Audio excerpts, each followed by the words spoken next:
Hi guys! So today samahan niyo ako at magluluto tayo na itong 3 kinds of eggs. So meron ako ditong tatlong chicken egg, isang salted egg at saka isang century eggs. So isi-separate muna natin itong egg yolk.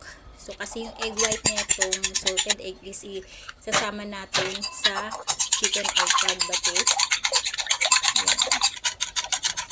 Then, naglagay ako dito ng chicken stock and then nagmix ako ng water. So, hindi ko siyang pinurong chicken stock kasi nga meron tayong salted egg. So, salain natin to for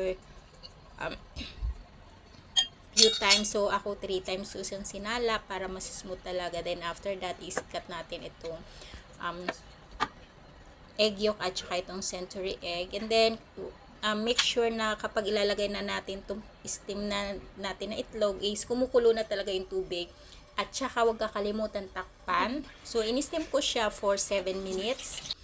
Then, after 7 minutes is leave it muna natin dun sa pag-steama natin. Huwag nyo i-open. So, habang nag-i-steam ako is gumawa ako ng sauce. So, light soy sauce, sugar, and sesame oil at konting hot water. So, yan. After steaming is ilalagay na natin itong ginawa kong sauce at konting spring onion.